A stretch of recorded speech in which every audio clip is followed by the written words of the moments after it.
welcome. Really pleased to be here with you all today to showcase our Sustainable Living Action Pack.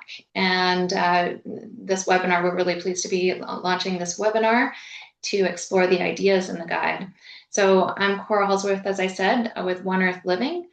I'd like to respectfully and gratefully acknowledge that I'm joining you today on the land of the Lekwungen peoples, including Kazapsum, Songhees nations, and the WSÁNEĆ peoples represented by Sartlip, Cauchin, Sayout, Sekam, and Malahat nations. I have great gratitude that we have the opportunity to work, learn, and share ideas on these traditional territories. So as I said, we're happy to be introducing this Sustainable Living Action Pack for seniors' homes today. And we designed this guide for seniors' homes of all kinds, including independent living, care homes, 55 plus buildings. It's grounded in a simple idea that seniors' homes are more than places of residence. They're communities that shape daily life, well-being, and care. So joining us today are staff, operators, residents, and municipal partners. We produced this guide as part of One Planet Saanich, which I co-lead alongside Dagmar and the District of Saanich.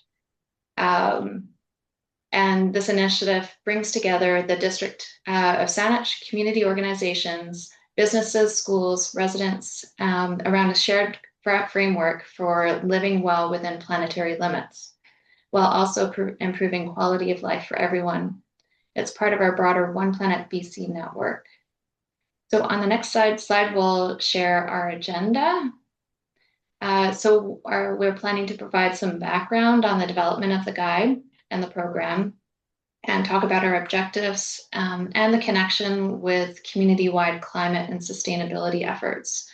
So we'll walk through the 6 action packages in the guide, including real examples from seniors' homes that are already doing this work. So thank you for sharing. A couple of you are sharing ideas that you've already implemented in your seniors' homes. We're looking forward to hearing from those.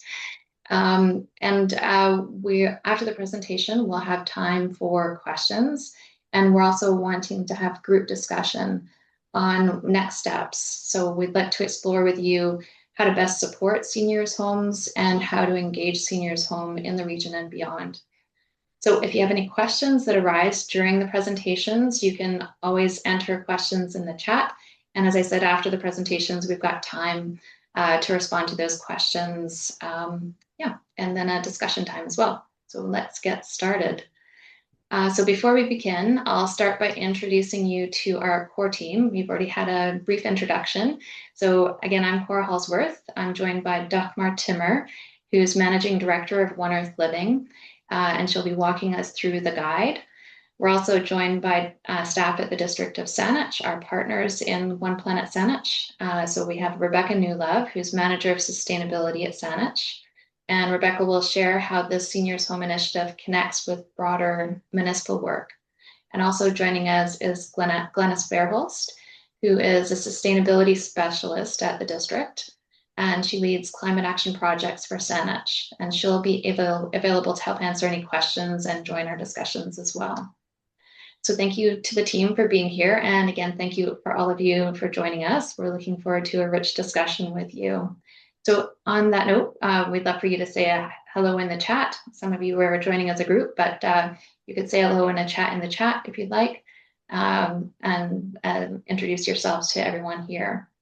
So I'll provide some background on One Planet Saanich, which is kind of the seeds for this idea of the Seniors Program Initiative.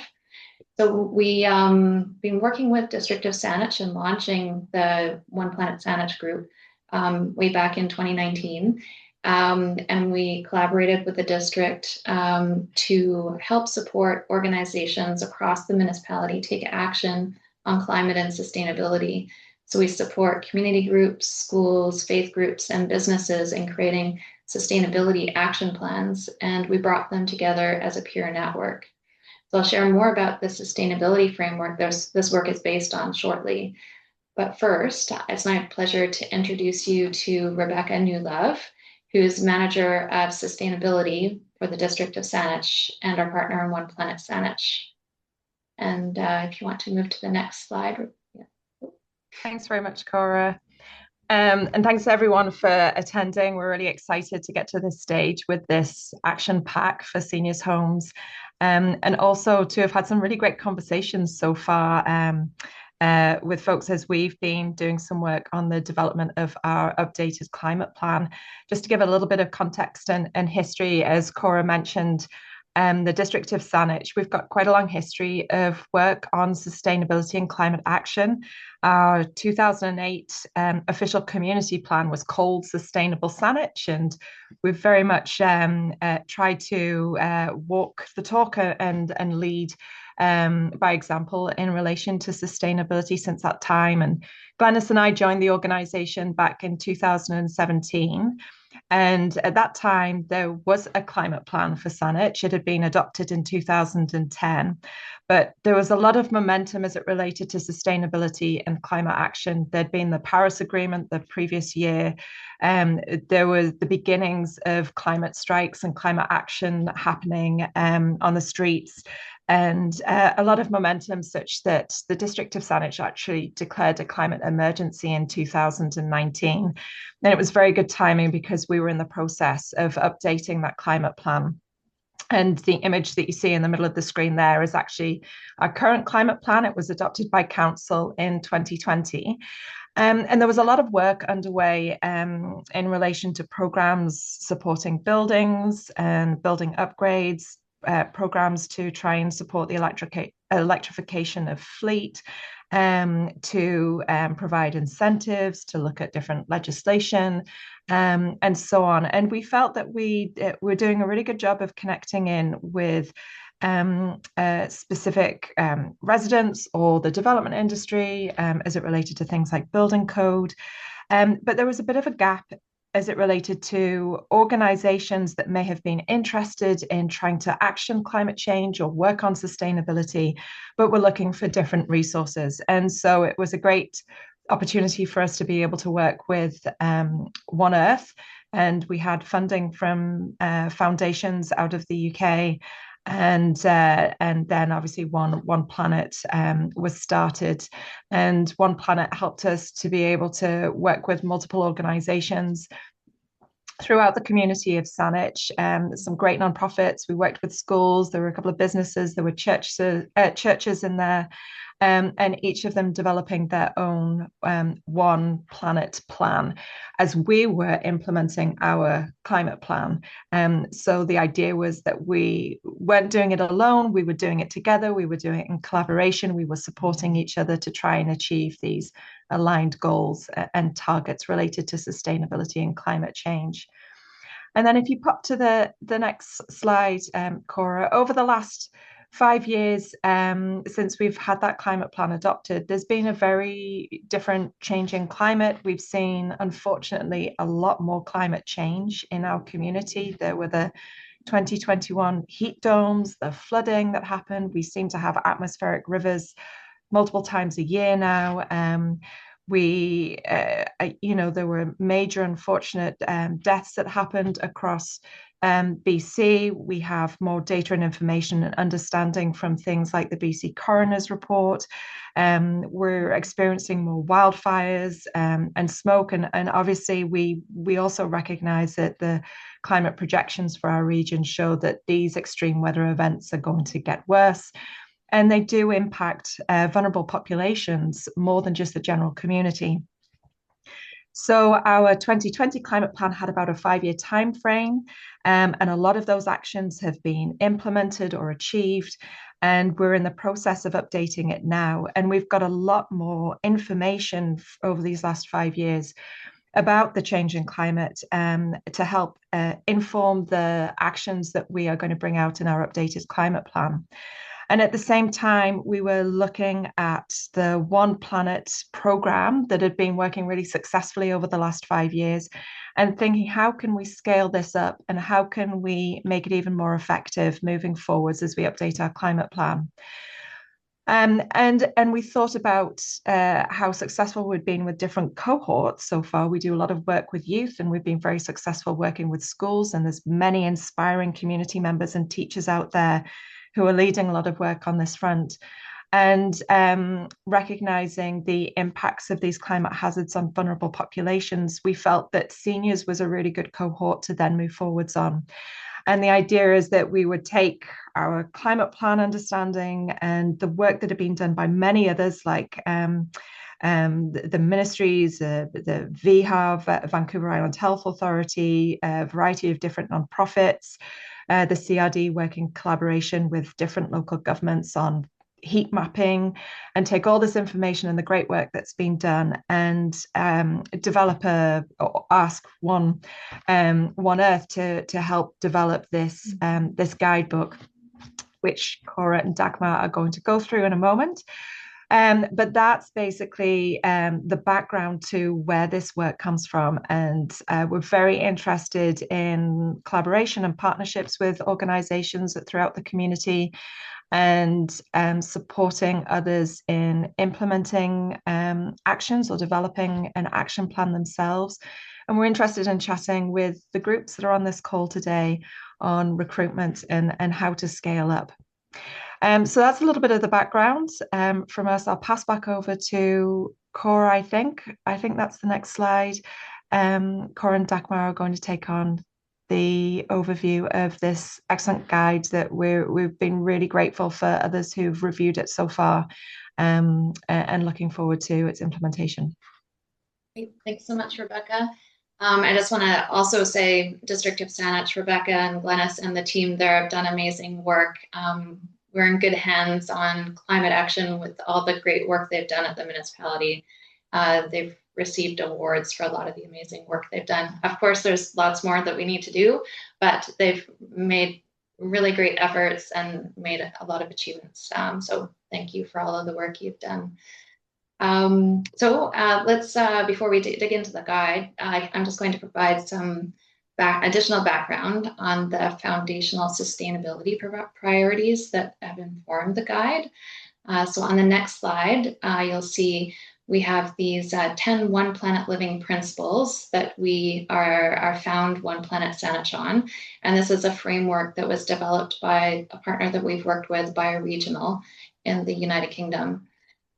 So these principles on the next slide, you can see all the details there. They provide a holistic lens for action covering areas like zero carbon energy, sustainable transport, local and sustainable food, zero waste, land and nature, health and happiness, equity and local economy, and culture and community.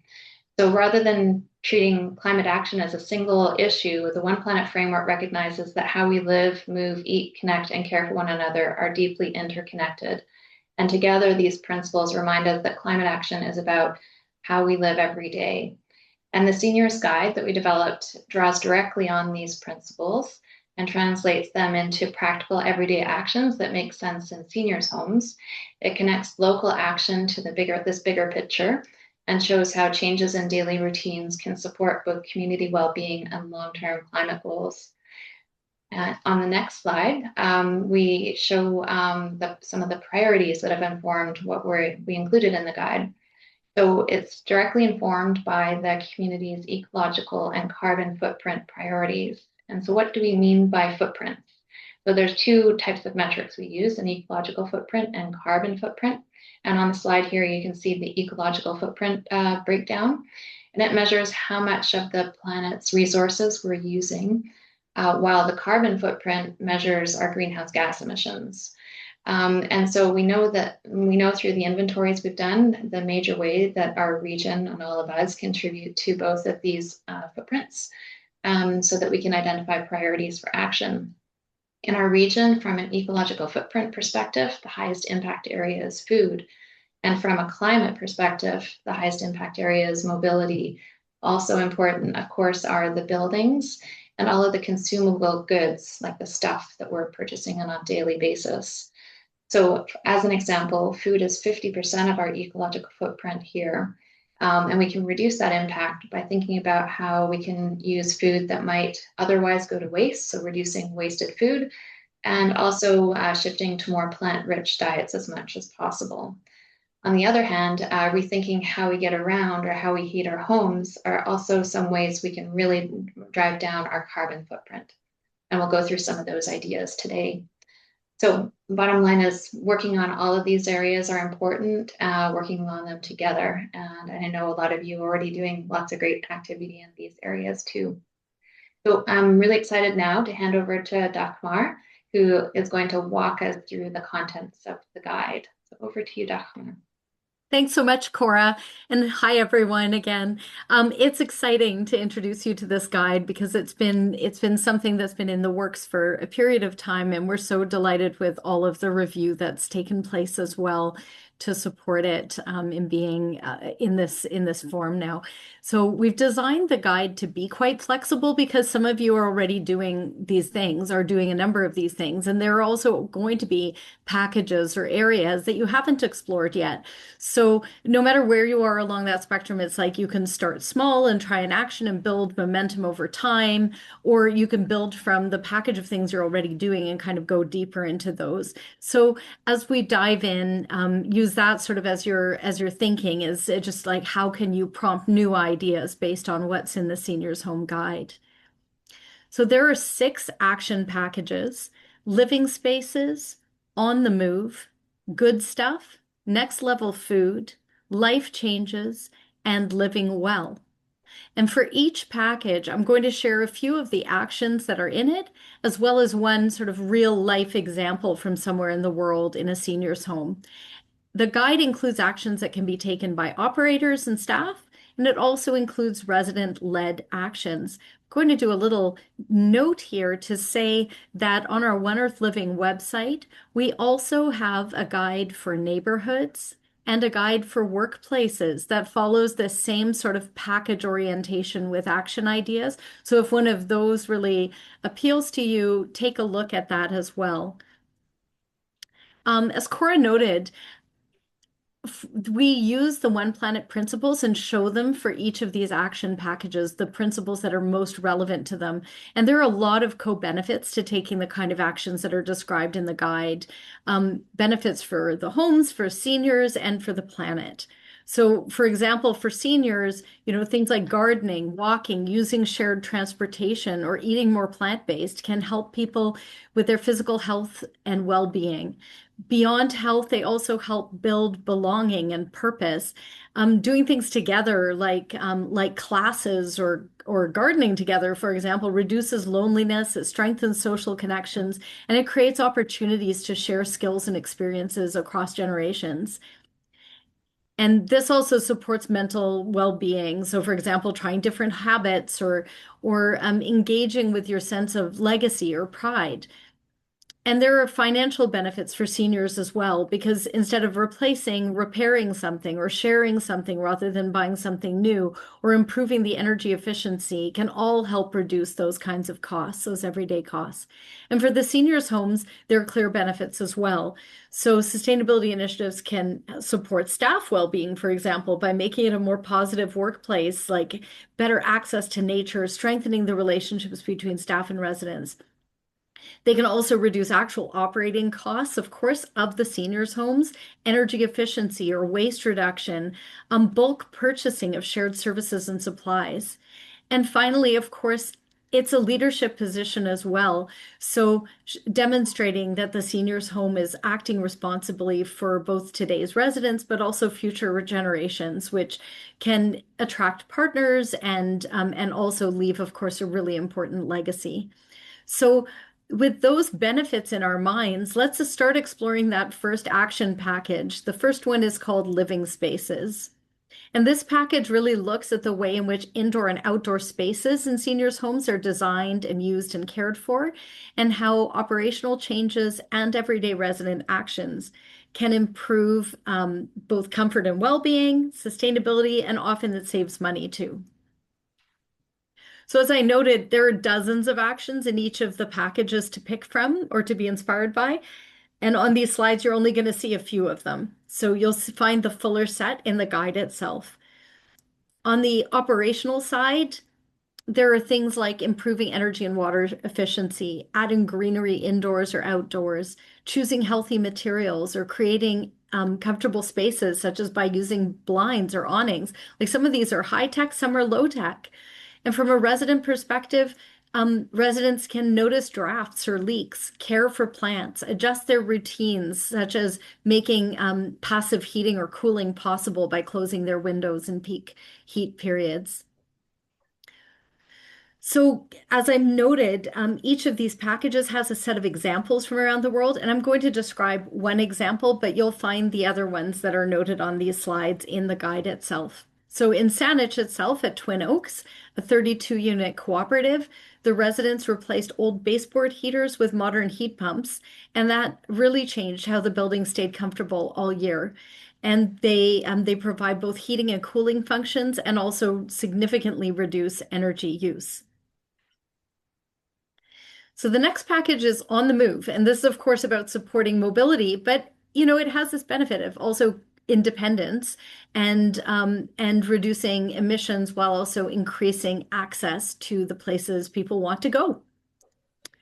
So some operational actions here are, for example, something as simple as like sharing information about public transit, but it can be also infrastructure, improving walking and wheeling infrastructure, or it could be transitioning facility vehicles to electric options, or advocacy, like advocating for better transit connections, which could be done by resident-led groups as well. Residents can join group walks or nature strolls. They can share their favorite walking routes. They can look at ways to use mobility aids to stay active over time and look at how to make the streets more accessible to them and then advocate for those changes. So, for example, at the St. Peter's residence in Ontario, staff worked with the city to get a bus shelter built right outside the building, making it much easier for the residents and the staff to use public transit. The next package is good stuff. And of course, it's really looking at our stuff like reuse, sharing, and also mindful consumption. Like, how much do we need? What do we need?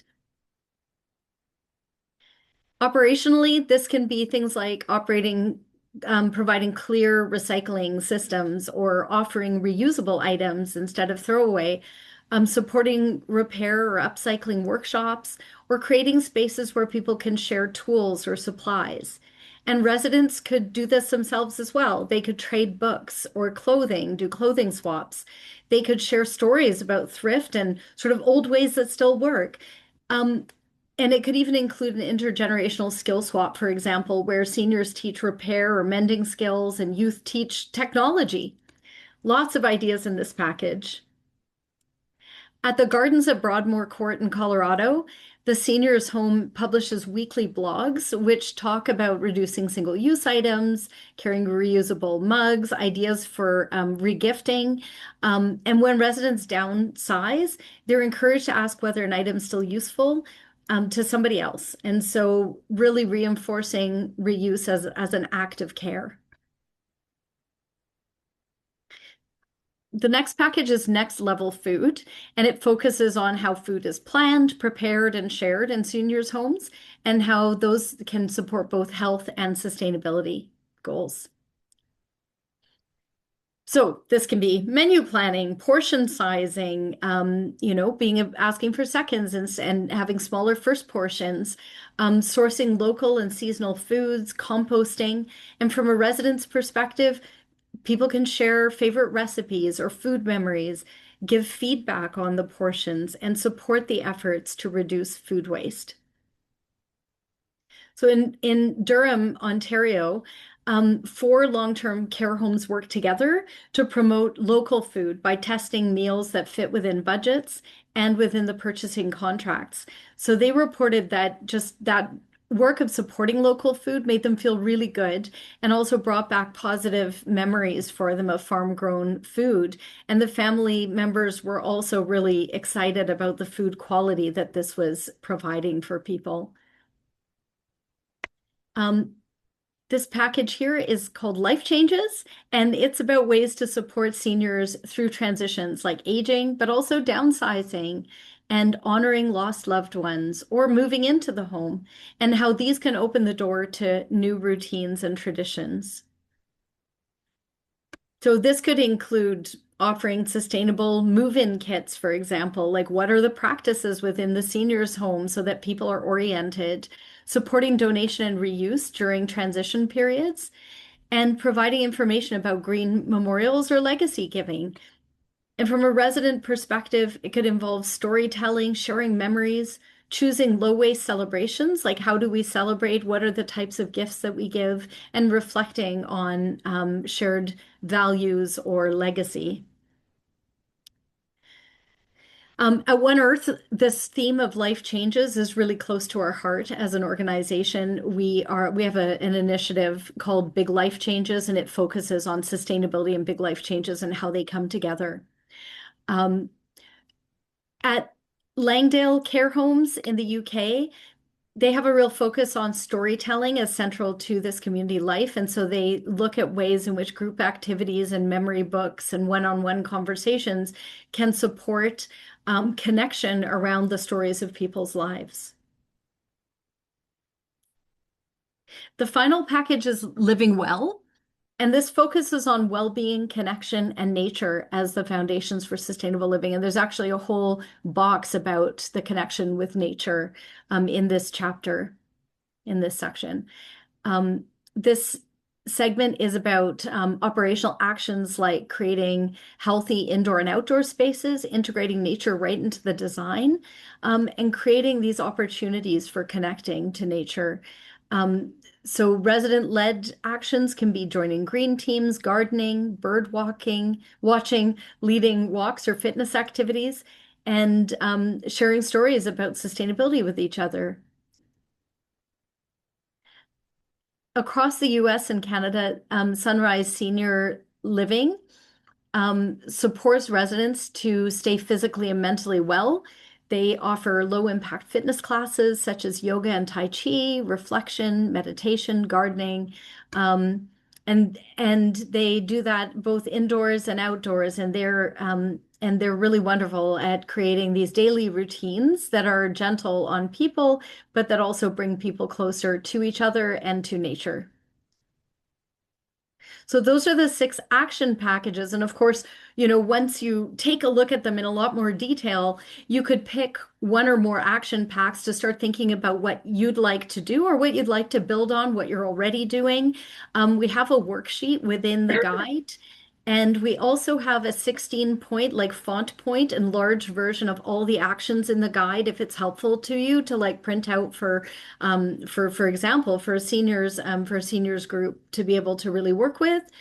Um, and we've developed also a resident-friendly handout that highlights actions that can be taken by seniors themselves if, for example, the residence hasn't yet made sustainability a priority. So it's all the actions that can be done with or without the support of the residents. And of course, the guide itself looks at things that can be done in that way as well, but with a big emphasis also on operator-led or operator-supported actions. Um, Within the guide, towards the end, we have a resources section, and that's multiple pages where we talk about different resources that you can draw on as you're implementing this work. And you can download the full guide at oneearthliving.org/resources. And there are lots of other resources on our One Earth website as well. Um, You're going to get this whole slide deck, and so you don't need to take detailed notes on these slides, but I just wanted to show that we've listed some of the resources, including grants, rebates, and tax incentives that can help seniors' homes implement some of what we've talked about so far on our call today. So there are CRD waste reduction grants. Saanich offers a number of community grants and a tax incentive for conversion to heat pumps. And if you're based in Victoria, the city offers community-based grants too. And I know that we also have some people here from the interior. Likewise, there will be incentives and funding opportunities there as well. City of Victoria offers the My Greater Neighborhoods Grant and the Growing in the City Grant. And then there are numerous incentives that are province-wide. So from BC Hydro, the federal government as well, that support energy efficiency retrofits, fuel switching, and community engagement, and grants from community foundations such as the Neighborhood Small Grants. which provide $500 grants, for example, for people doing things in their neighborhood, which can be a seniors community. And so we will definitely make this list available, and it's by no means exhaustive, but it definitely is a first step in helping you think about how you can fund things that do actually cost money. But many of the actions in the guide actually are free, so they don't cost money. Um, so that's the safari of walking through the guide. And I thought at this moment I'll pass it over to our colleague from Terry Dance Bennick from Berwick Royal Oak's Climate Action Committee to talk a little bit about some of the things that they've been doing there, because they really will bring to life some of the actions that are already shared in the guide. Over to you, Terry. Okay, are you going to put on a slide? I sure am. I sure Okay. am. So Terry, here is there's the first slide, which just gives a bit of an overview of what Berwick looks like. Right. And then I'm going to move over to some bullet points that you can use to discuss. Great. So here you go. Thank you. Okay, so just before I review some of these points, I just want to mention who's in our room here today, because we're really pleased. We have a mix of staff and residents. So we have Bonnie, who's representing Active Living. We have Jeff, who's the head of our maintenance department. We have Matt, who's the head of hospitality and food services. And then as residents, there's me, and there's Penny, and Gail, and Vic. So we got a nice, a nice blend. So I guess the first thing that we've been going as a committee for 2 years, and one of the things that we realized that it's a cause of celebration. It's the mere fact of 270 seniors choosing to move into Berwick Royal Oak is a carbon reduction action, because we have left our private individual houses and condos. We are now living communally. We are sharing the maintenance costs, sharing the food, sharing the transportation. And I don't think that's really been highlighted enough by seniors' homes. Like, this is a wonderful contribution that seniors can make, especially Saanich, when it's really concerned about density. Well, we're living in a dense environment, but we're happy, and it's got a lot of pluses. So that's the first thing. And then under your action strategy of On the Move, we have a chauffeur-driven car, hybrid car, and that's a godsend because it takes us to all of our medical appointments, shopping, you name it. Saanich has had a bus shelter right in front of our building, which is a plus. I think we need to do more to encourage people to take the public transit, but it's there. And of course, we have a bus. It's diesel, but it holds 16, and we go all over to all kinds of, nature outings, events, festivals, and it's very, very popular.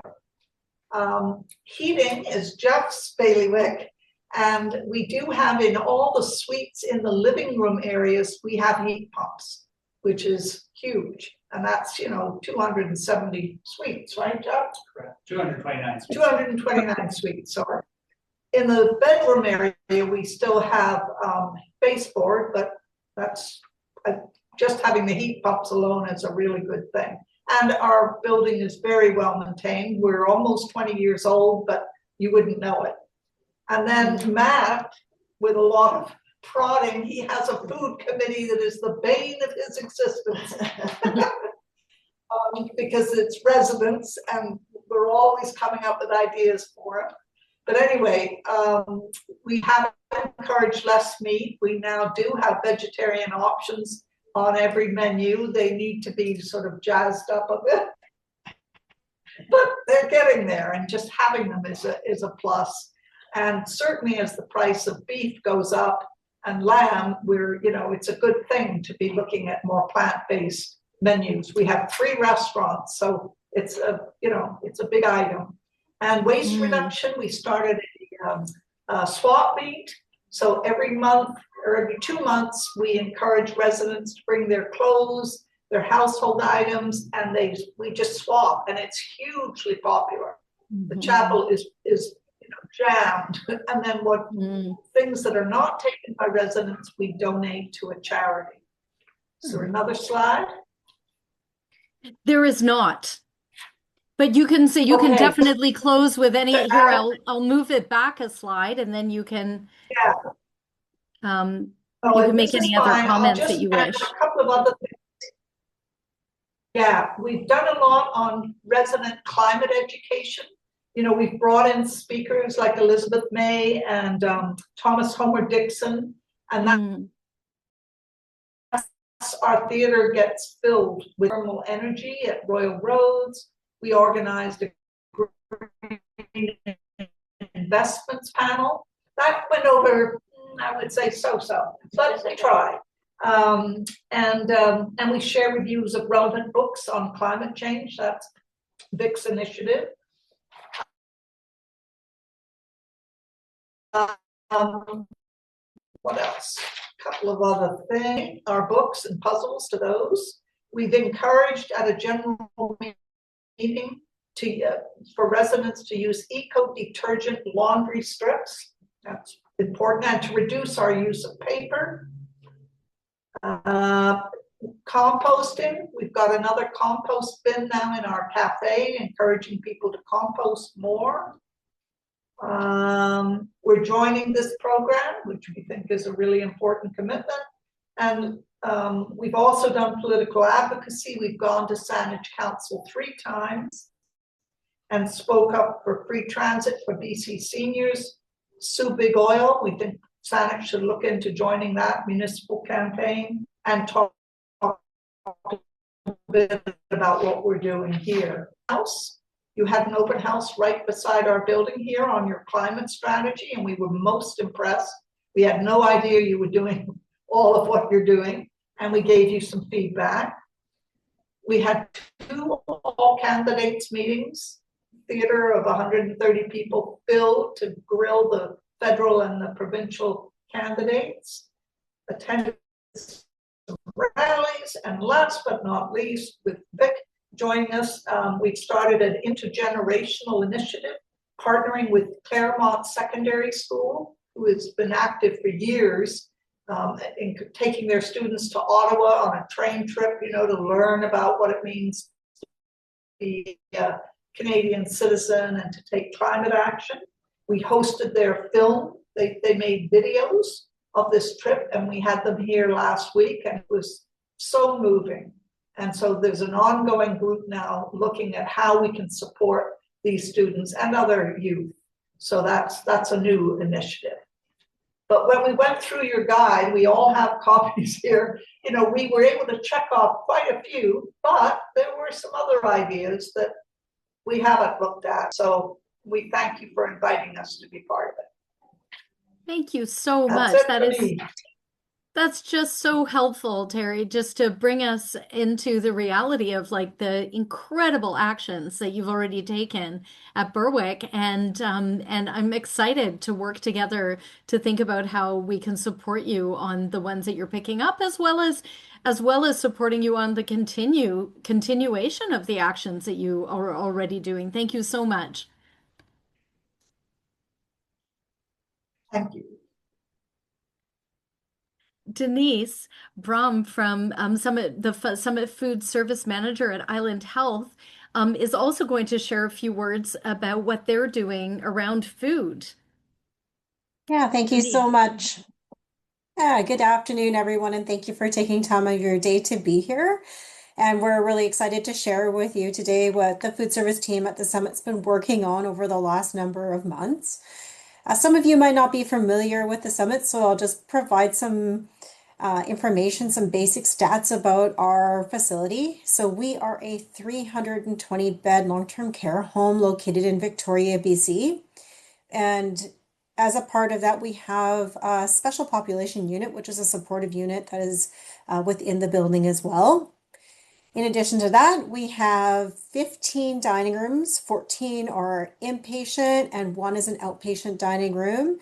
For that outpatient support, it is a 20 adult daycare space, and we also have 4 renal unit beds, which we can support if people are transitioning. Normally they'd be coming for breakfast, but instead they're going to their the renal unit. So we might provide them with a packaged or meal to go along with that. And we have the capacity to provide up to 50 additional guest meals per day as well. Mm.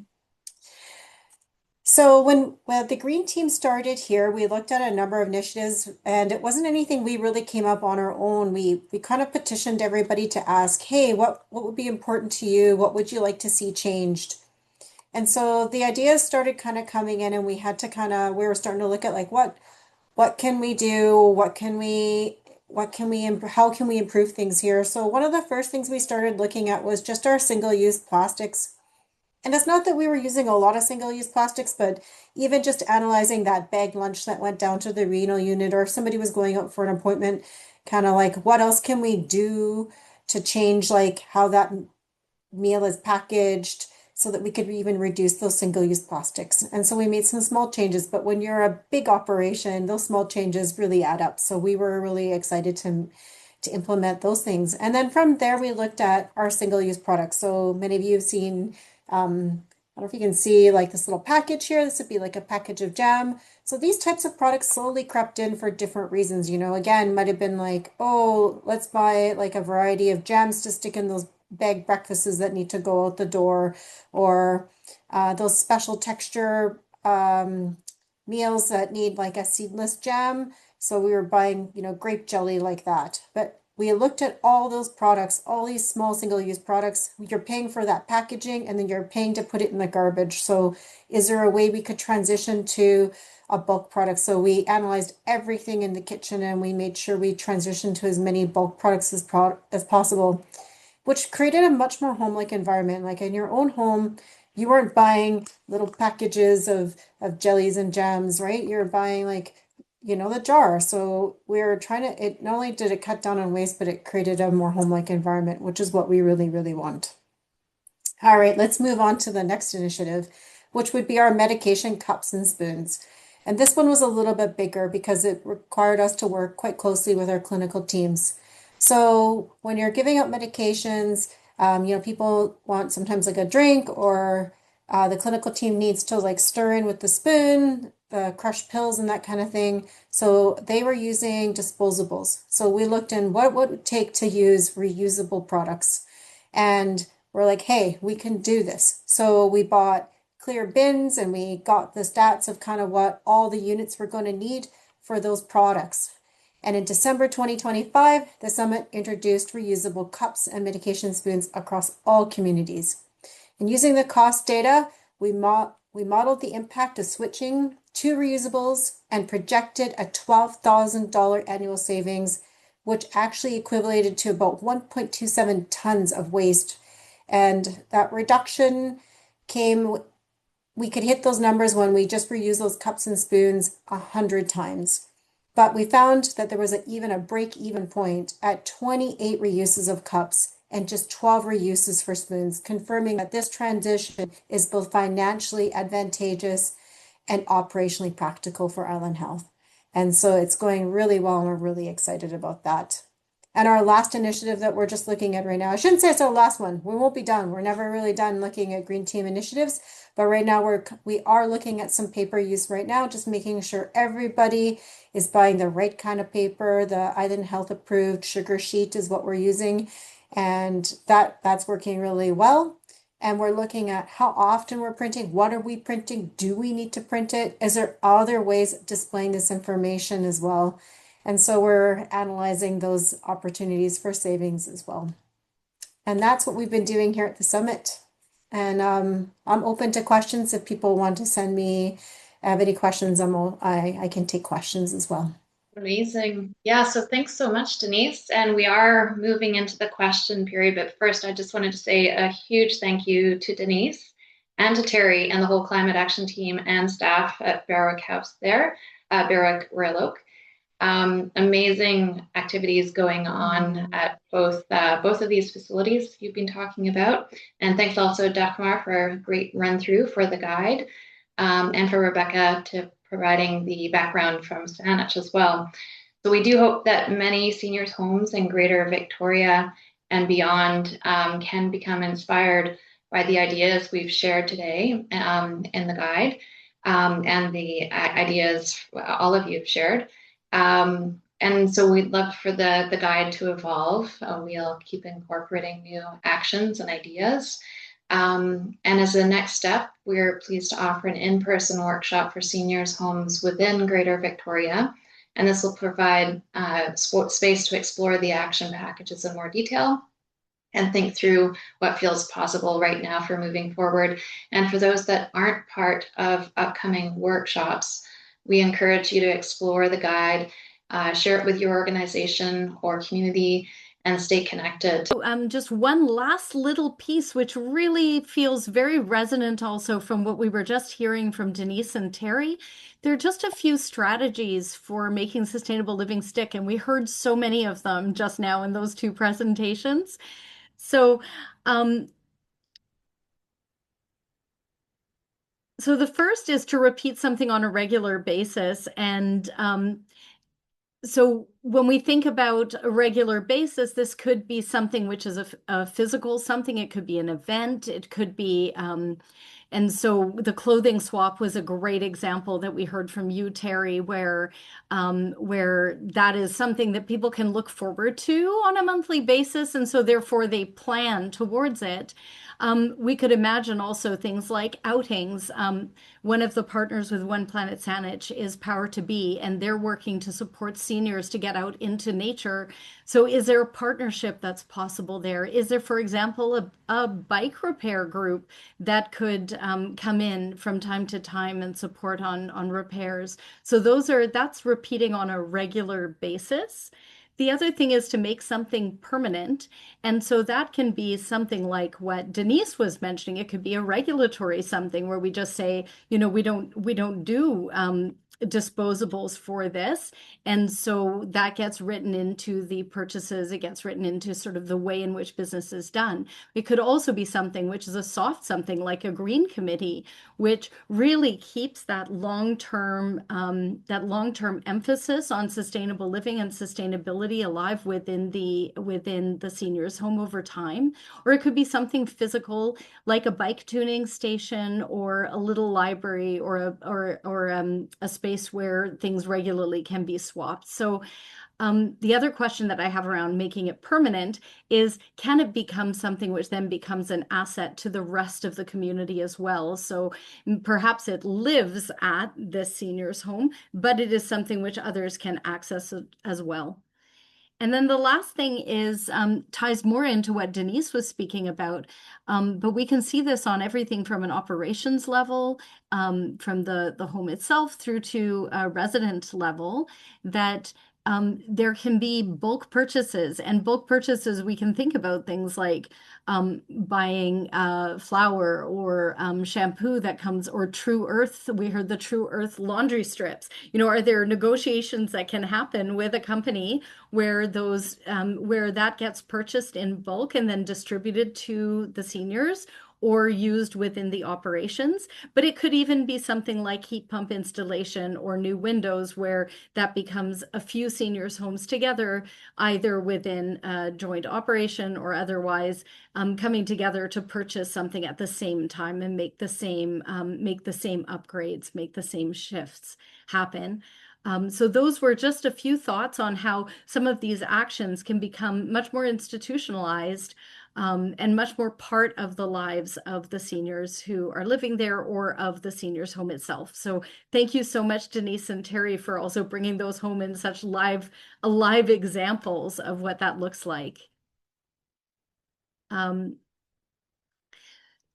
So as Cora noted, of course, the Seniors Home Guide and the other materials will be available, and we'll be running these in-person workshops as well. But you can reach out to either of us on the email that's there.